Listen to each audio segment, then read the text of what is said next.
আসসালামু আলাইকুম। ঝটপট যত রান্না চ্যানেলে সবাইকে স্বাগতম। তো আজকে আপনাদের মাঝে একটা মাখা নিয়ে আসলাম, সেটা হলো লিচু মাখা। তো সবাই সাথে থাকুন, শুরু থেকে শেষ পর্যন্ত দেখতে থাকুন। তো প্রথমে আমি কতগুলো লিচু নিয়ে নিলাম, অনেকগুলো লিচু নিয়ে নিলাম, প্রায় 100 পিস মতো।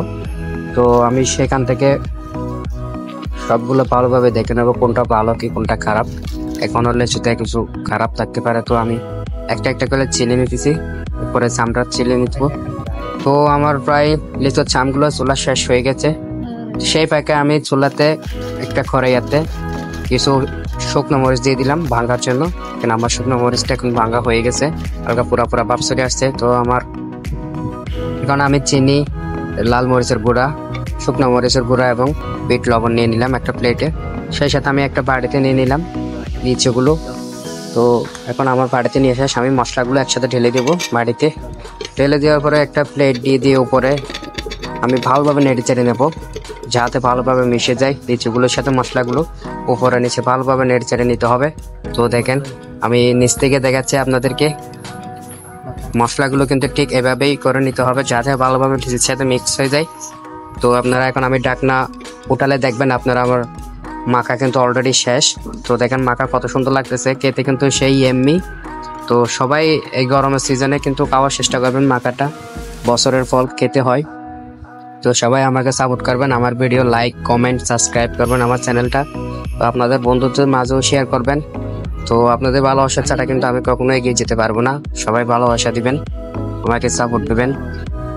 তো ততর ফাঁকে আমার কিন্তু মাখা শেষ। তো কিছু হালকা পানি দিয়ে বাটিতে আমি মশলাগুলো সবগুলো নিয়ে নেবো বাটি থেকে। তো আমি দিচ্ছি হালকা করে পানিগুলা। তো আমি একটা ভেঙে দেখলে দেখবেন ভিতরে কিন্তু এগুলোর মাখাটা কিন্তু ভিতরে কিন্তু সুন্দর লাগতেছে। ধন্যবাদ সবাইকে। আসসালামু আলাইকুম। আমের দিনে যদি আম মাখা না খায় তাহলে কি চলে? তো আজকে আপনাদের মাঝে নিয়ে আসলাম আম মাখা রেসিপি। তো ঝটপট যত রান্না চ্যানেলে সবাইকে স্বাগতম। তো প্রথমে আমি একটা আম নিয়ে নিলাম, আমের চামগুলো চুনে নিলাম। তো একটু পানিতে নিয়ে ভালোভাবে দিয়ে আমটা কেটে নিতে হবে। তো আমি আমটা কেটে নিচ্ছি, ছোট ছোট করে টুকরা করে নিতে হবে, বেশি বড় করতে হবে না, ছোট ছোট করলে হবে।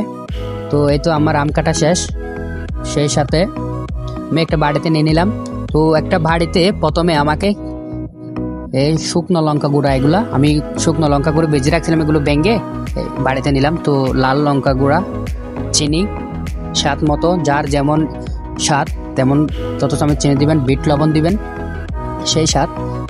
এরকম আম মাখাতে বিট লবণ না দিলে কি স্বাদ আসে? স্বাদ আসে না। তো আমি বিট লবণ দিলাম, হাফ চা চামচ হালকা লবণ দিয়ে দিলাম। লবণ দেওয়ার পরে হালকা একটু পানি দিয়ে ভালোভাবে মিশিয়ে নেব, যাতে মিক্স হয়, মশলাগুলো একসাথে ভালোভাবে মিক্স হয়। 3-4 আইটেমের মশলা, লবণ, চিনি যাতে একসাথে মিক্স হয়। তো আমি আস্তে আস্তে সবগুলো ঢেলে দেব, সবগুলো ভালোভাবে ঢেলে দেব যাতে আমের কোনায় কোনায় চলে যায় মশলাগুলো। তো একটু নেড়ে চেড়ে দেবো চামচ দিয়ে। তো কিন্তু এক প্রকার কিন্তু আমার আম মাখা কিন্তু তৈরি হয়ে গেছে, অন্যরকম একটা আম মাখা। তো সেই স্বাদ এটা। সবাইকে সাথে থাকার জন্য ধন্যবাদ।